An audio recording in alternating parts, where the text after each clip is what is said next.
मुख्यमंत्री नीतीश कुमार ने सभी जिलों के प्रभारी मंत्री को दिया बाढ़ से हुए नुकसान के आंकलन का टास्क। मुख्यमंत्री नीतीश कुमार ने बाढ़ में आपदा एवं अल्प वृष्टि से उत्पन्न स्थिति की उच्च स्तरीय समीक्षा की। 5.5 घंटे से अधिक समय तक चली बैठक में वीडियो कॉन्फ्रेंसिंग के माध्यम से सभी जिलों के जिलाधिकारी भी शामिल हुए। वहीं समीक्षा बैठक के दौरान मुख्यमंत्री नीतीश कुमार ने कहा कि इस वर्ष अधिक वर्षापात होने से नदियों के जलस्तर में वृद्धि के कारण राज्य में बाढ़ की स्थिति बनी।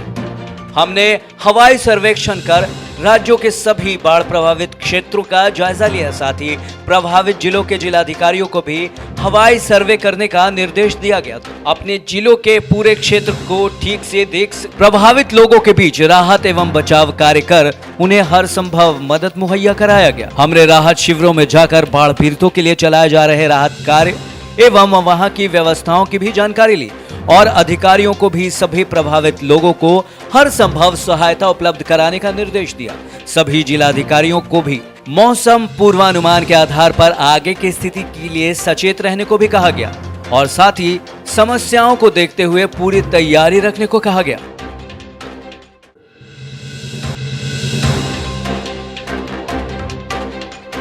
दस सितंबर को पटना में सजेगा मुंबई वाले लाल बाग के राजा का दरबार। अगर आप पटना में मुंबई के लाल बाग के राजा का दर्शन करना चाहते हैं तो यह खबर दरअसल पटना में इस बार भी श्री गणेशोत्सव लाल बाग के राजा के दरबार का दर्शन होगा। सजेगा लाल बाग के राजा का दरबार। पटना स्थित महाराष्ट्र मंडल के भवन में 10 सितंबर को प्रातः 10:30 बजे प्रतिमा की प्राण प्रतिष्ठा की जाएगी। इस बार प्रत्येक दिन श्री गणेश जी की विशेष सज्जा की जाएगी। इस बार प्रत्येक दिन भगवान श्री गणेश की विशेष रूप सज्जा की जाएगी। महाराष्ट्र मंडल के सचिव संजय भोसले ने बताया कि महाराष्ट्र मंडल की ओर से पिछले 60 वर्षों से नियमित गणपति उत्सव मनाया जा रहा है। वैश्विक महामारी कोरोना के कारण पिछले साल यह कार्यक्रम सामान्य ढंग से किया गया।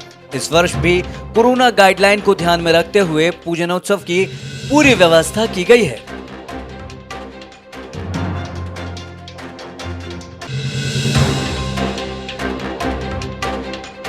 घोटाला। पूर्व आईएएस अफसर एसएम राजू से हुई 5 घंटे तक पूछताछ। कई सवालों पर रहे निरुत्तर। निगरानी ब्यूरो ने SC/ST छात्रवृत्ति घोटाले के मुख्य अभियुक्त रिटायर्ड आईएएस अधिकारी एसएम राजू से गहन पूछताछ की। राजू को इसके लिए सम्मन जारी करके कर्नाटक से खास तौर से बुलाया गया था। सुबह 11:30 बजे से शुरू हुई यह पूछताछ शाम के करीब 4 बजे तक चली। इस दौरान उनसे घोटाले से जुड़े दर्जनों सवाल पूछे गए, लेकिन किसी भी सवाल का उन्होंने संतोषजनक जवाब नहीं दिया। हर सवाल को उन्होंने घुमा फिरा कर जवाब देने की कोशिश की। अपने ऊपर लगी सभी आरोपों को खारिज करते हुए उन्होंने गलत तरीके से निकाली गई छात्रवृत्ति की राशि को अपने नीचे के पदाधिकारियों पर दोष लगाने की पूरी कोशिश की।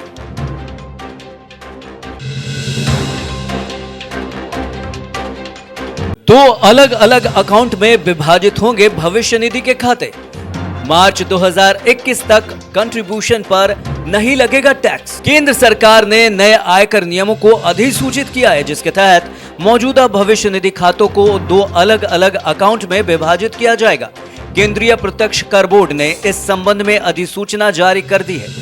अब प्रोविडेंट फंड PF पर मिलने वाले ब्याज की गणना PF अकाउंट में ही अलग अकाउंट में खोलकर की जाएगी। नई अधिसूचना के बाद सभी मौजूदा EPF खातों को कर योग्य और गैर कर योग्य योगदान खाता में विभाजित किया जाएगा। इसको लेकर ICTI पटना ब्रांच के पूर्व CA राजेश खेतान और चार्टर्ड अकाउंटेंट आशीष कुमार अग्रवाल से बातचीत की।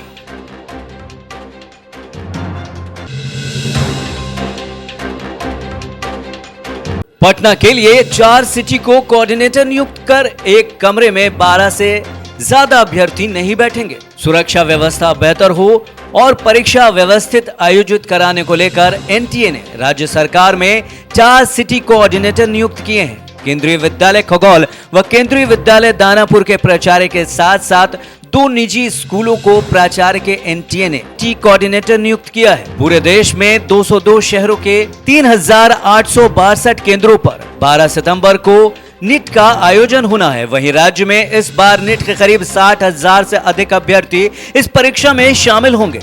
इसके लिए पटना में 126 केंद्र बनाए गए हैं।